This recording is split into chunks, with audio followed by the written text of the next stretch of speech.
예, 이베스트 인베디드 기사 기출풀이를 시작하겠습니다. 이건 제 4회고요. 4회부터 6회까지 모든 기출풀이를 지금 다시 동영상으로 저희가 만들고 있으니까 이게 2018년 12월까지 모든 체계를 다 재촬영을 할 겁니다. 그래서 이 기출풀이를 가지고 활용을 하면 필기나 실기에 붙는데 크게 문제가 없을 거라 보고, 아시겠지만 인베디드 기사는 그 시험이 1년에 한 번밖에 없죠. 그러니까 사실 또 자료도 별로 없습니다. 그래서 C 언어랑 뭐 소프트 테스트, 그 다음에 뭐 인베디드 플랫폼 하드웨어 이런 분야에 각기 조금씩 나옵니다. 그래서 전체적으로밖에 볼 수가 없고요. 그러면 한번 그 내용을 좀 보죠.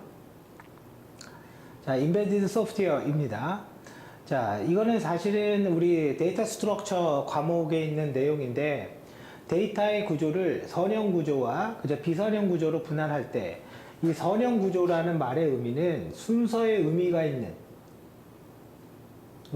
것을 얘기하고, 비선형 구조의 의미는 순서의 의미가 없는 것을 의미합니다. 선형 구조는요, 가장 대표적인 게 Q입니다. Q는 우리가 맥도날드 이런 데 가서 줄 서는 거, 그죠? 그러면 이런 판이 있으면 A, B, C, D, 즉 순서의 의미가 있다라고 그랬죠? 이런 걸 Q라고 그러고, Q 하면은 Q people. 먼저 들어온 게 먼저 나간다. 그 다음에 선형 구조에는 스택이 있습니다. 스택은 그냥 영어 그대로 하면 쌓아둔다 이런 거죠. 그래서 보통은 컵으로 그립니다. 컵으로. 그러면 A, B, C. 근데 컵이라는 게 이렇게 들어가서 이렇게 나오는 거예요. 그러니까 먼저 들어간 게 나중에 나오게 되는데, 스택은 리포의 자료 구조. 그죠? 나중에 들어간 게 먼저 나오더라. C가 스택 푸시, 스택 팝 이렇게 되는 거죠. 푸시와 팝 이렇게 되는 거예요. 그래서 이걸 스택이라고 하고요. 그 다음에 이제 링크드 리스트가 있죠. 링크드 리스트는 어떤 노드라고 부르는데, 어떤 노드가 얘의 다음의 노드를 이렇게 가리키는 형태, 이거를 링크드 리스트. 우리가 요즘 인터넷 같은 데 보면 블록체인 많이 나오죠. 그게 링크드 리스트입니다. 블록을 가지고 있는 링크다, 체인이다, 그 얘기인 거고요. 그래서 이런 것들이 선형 자료 구조인 거고, 비선형 자료 구조는 두 개가 있는데, 첫 번째가 트리입니다. 트리. 두 번째가 그래프. 그죠? 그래프 이렇게 있어요. 트리는 이렇게 트리 형태로 말 그대로 이렇게 만들어진 자료 구조를 우리는 트리라고 하고, 그래프는 그물망처럼, 그죠? 이렇게 만들어진 형태, 그죠? 이걸 그래프라고 합니다. 그러니까 성격이 다른 하나는 나머지는 선형 자료 구조고, 그래프는 비선형 자료 구조가 되는 거죠. 그래서 답이 4번이 되는 겁니다. 쭉 갑니다. 다음 배열에 A의 5의 값은 뭐냐? 그러면 C 언어는 배열은 0부터 들어갑니다. 그리고 요게 이제 특이한 거는 앞에가 스태틱으로 선언되어 있어요. 그러면 스태틱으로 선언되어 있다라는 거는 뭐냐면요, 이 나머지 공간은 0으로 초기화가 되는 거예요. 그래서 이 답은 이제 초기화가 답이었던 거예요. 초기화. 그러면 원래는 이렇게 A의 8개라고 하면 전체 메모리가 8개가 이렇게 만들어지는데, 방해 번호는 0번, 1번, 2번, 3번, 4번, 5번, 6번, 7번까지. 왜? 0부터 카운트를 하니까. 그 중에서 1, 2, 3을 넣어라. 그죠? 1, 2, 3을 넣어라. 그러면 1, 2, 3. 그럼 나머지는 아무런 값도 안 들어가 있죠, 현재. 근데 스태틱 배열은 기본적으로 이게 0으로 이렇게 들어갑니다. 그러니까 A의 5번째는 0이 되는 거죠. 그죠? 이거 C 언어의 기본적인 문법인 거죠, 사실은. 네, 그래서 답은 1번이 되는 거고요. 쭉 넘어갑니다. 자, 다음은 어떤 산술식의 표현인가 라고 하니까, 산술식은 후위 표기법을 표현한다. 연산 결과는 무엇인가 라고 되어 있는데, 자, 이 말의 의미는 우리가 보통 이런 거잖아요. 여기에서 B 더하기 C 이렇게 있으면, 이 후위 표기법이라는 말은 이제 반대로 얘기하면 중위도 있고 선위도 있다. 그죠? 전위라고 하죠. 전위, 중위, 후위 이렇게 얘기하는데, 보통은 이제 영어로 많이 얘기합니다. 프리픽스, 그 다음에 인픽스, 그 다음에 포스트픽스. 그러면 포스트픽스는 연산자를 오른쪽으로 이렇게 보내요. 그러면 이거는 결과적으로 BC 더하기 이렇게 되겠죠. 그러면 원래 이거를 원래대로 돌리면 요게 요 사이에 이렇게 들어가야 되겠죠. 요 사이에 마이너스는 여기에 들어가고, 그죠? 그래 놓고 계산을 딱 하면 값이 나온다 이거죠. 그러면 어떻게 되는 거예요?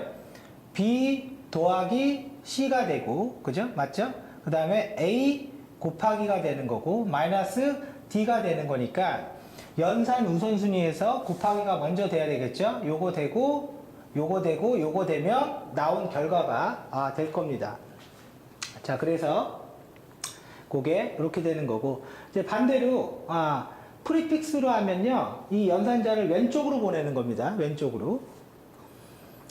자, 객체지향 분석 기법 중에서 캡슐화에 대한 설명으로 이제 옳지 않는 것은 뭐냐?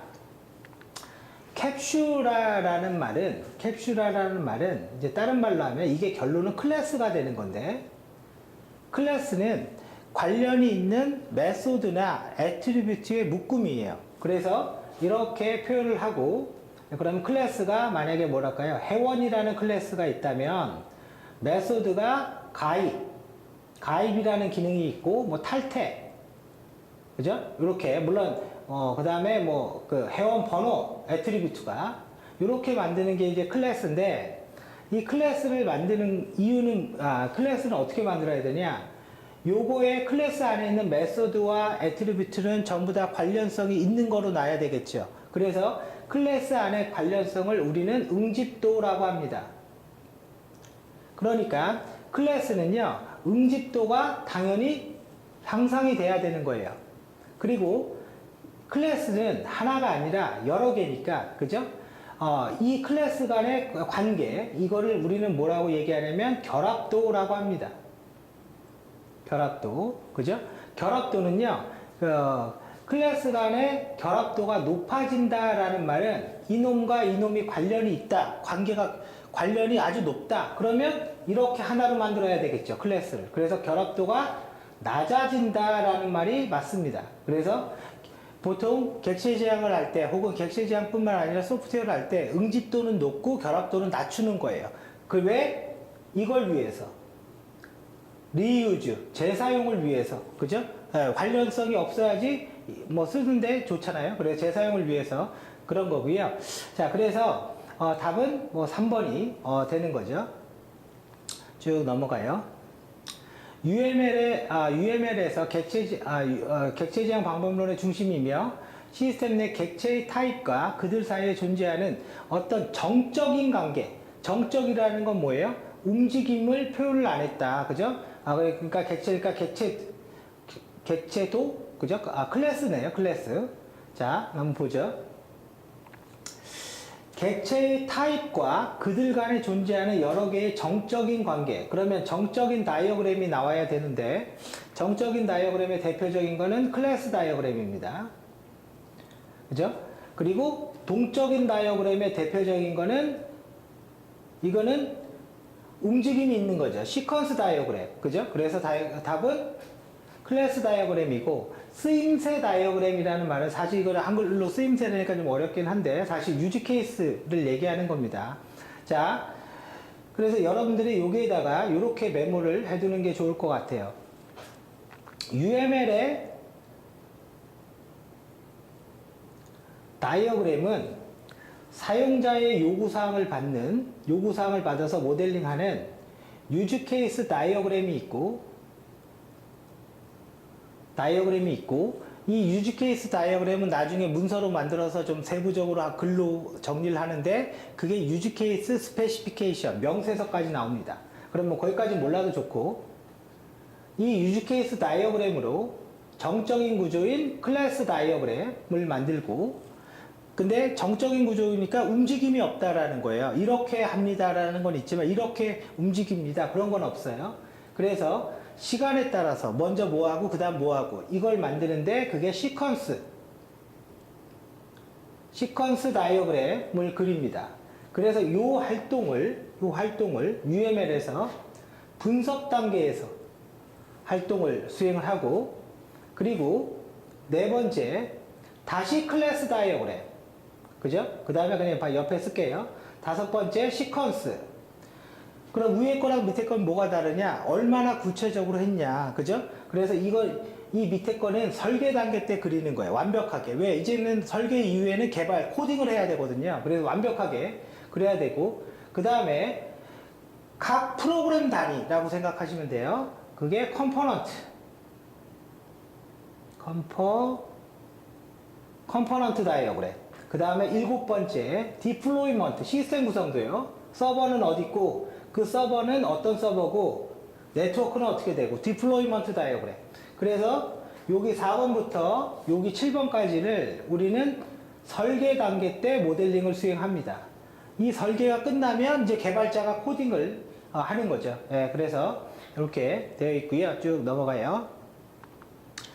효과적인 프로젝트 관리 3P 뭐야? 이거 외워야죠. People, Product, Process. 이 말의 의미는 뭐냐면, 이 말의 의미는 프로세스라는 거는 소프트웨어를 개발할 때 개발하는 공정의 절차. 그래서 분석, 설계, 구현, 테스트를 관리해야 된다라는 거고, 프로덕트라는 건 개발 공정을 아무리 잘 관리해도 물건 자체가 안 좋으면 안 되겠죠. 그래서 이거는 테스트를 통해서 검사하는 역할을 해주는 거고, people은 어차피 사람이 하는 일이잖아요. 사람 관리를 똑바로 못하면 안 되겠죠. 그래서 얘는 조직 관리. 그래서 3P라는 말이 나오는 거예요.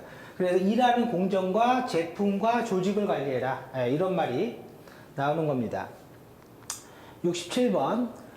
소프트웨어 테스트 기법 중 화이트박스 테스트. 화이트박스 테스트는 그 안의 구조를 알고 하는 거죠. 그래서 유형에 해당되는 것은 루프 테스트죠. 그죠?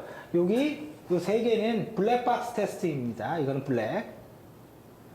블랙박스 테스트는 내부의 구조는 모르고 뭐를 넣으면 뭐가 나오는데 이런 식이에요. 그렇기 때문에 얘는 데이터 중심 테스트라는 말도 씁니다. 하지만 화이트박스 테스트는 로직 중심 테스트예요. 그래서 코딩이 첫 번째 뭐를 하고, 두 번째 뭐를 하고, 세 번째 만약 뭐가 되면 네 번째 실행하고, 그거 아니면 다섯 번째 하고, 그리고 돌고, 어떤 조건이 되면 여섯 번째 끝나고, 그죠? 이런 코딩의 흐름을 따라가면서 테스트한다. 그래서 화이트박스 테스트는 구조 테스트라고도 부릅니다. 또 하나, 여기는 뺑뺑이가 돌죠. 그래서 이거를 루프, 요것만 따로 얘기하면 루프 테스트라고 해요. 그래서 답이 4번이 되는 겁니다. 자, 쭉 넘어갑니다. 68번. 자바에 대한 설명으로 거리가 먼 것은 다중 스레드 기능은 제공하지 않는다. 자바는 객체 지향 언어입니다. 클래스가 있기 때문에. 클래스가 있으면 전부 다 객체 지향 언어입니다. 분산 환경 됩니다.